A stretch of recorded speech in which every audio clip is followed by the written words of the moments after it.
Let's talk about life today. And I have a question for you. Are you living life or are you missing life? You know how sometimes you get older and all of a sudden you wake up and you like, gosh, it's been 10 years since I graduated high school already.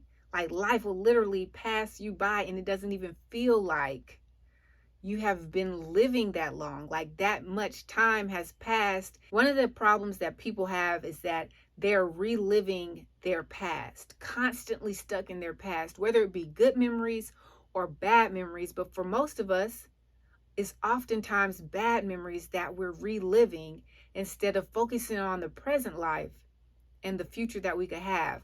There's a quote that says, some people live 90 years while some people live 1 year 90 times. Is that you? Like, is there something that has happened in your past that you just wish never happened and you just keep playing it over and over and over again?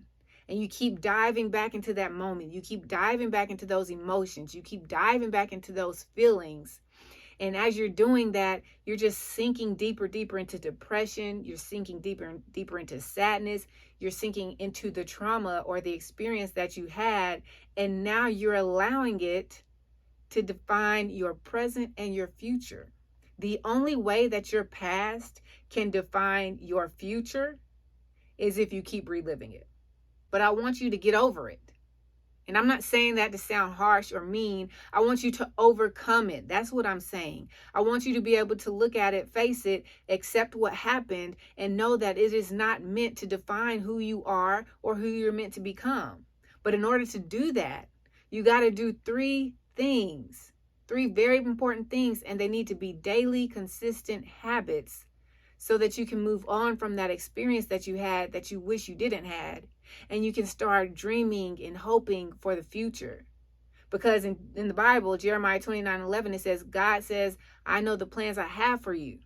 Plans for you to prosper and not harm you. Plans for hope and a future.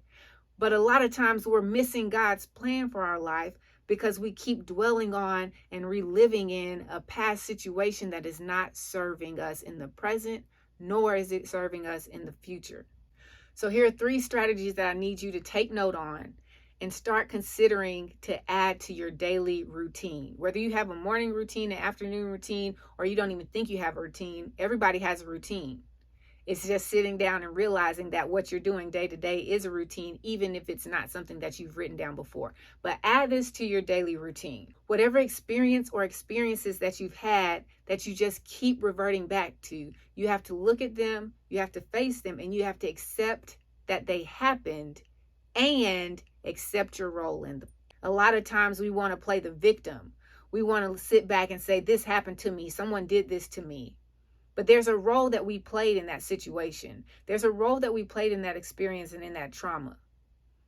What is it that could have been prevented?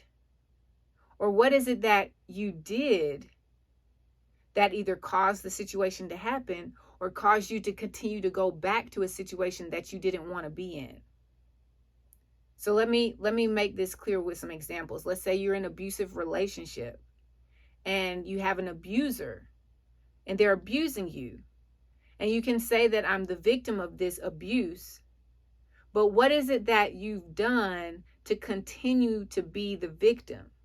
Because a lot of times in abusive relationships, the person doesn't up and leave the first time that they're abused. A lot of times they stay. And that's a choice. And so if you stayed in an abusive relationship for months or years, that was a choice made by you. Once you can forgive yourself enough to accept the fact that this is what I did. This is why this kept happening to me.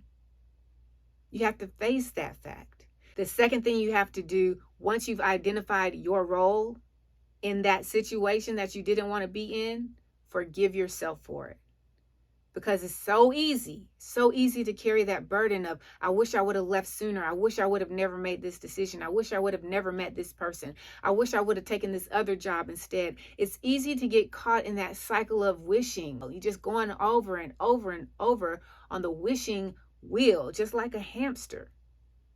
Forgive yourself for it. It's over and done. You can't go back. You can't go back and should have made a better decision. You can't go back and wish you would have made a better decision. You can't do it.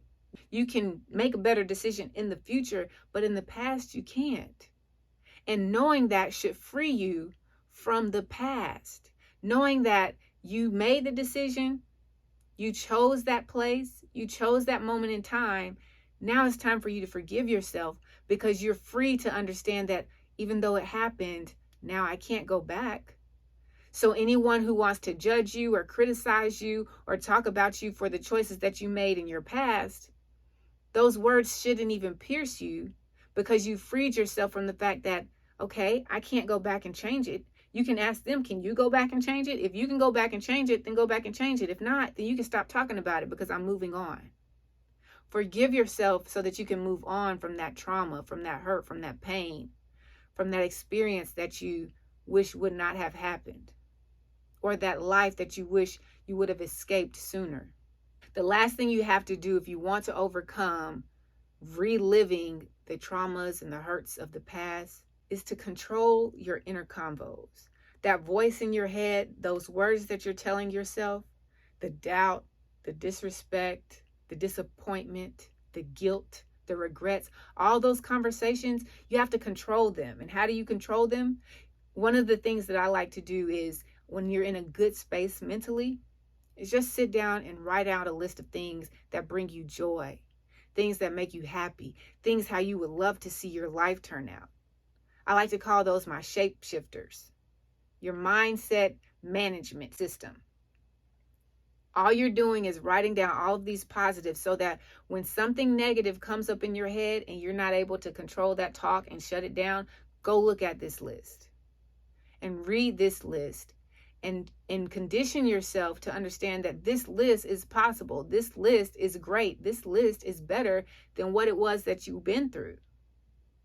And now you control the thoughts in your mind, so that you're not focused on something, a fear of the past or the future that hasn't happened, or something that you can't change.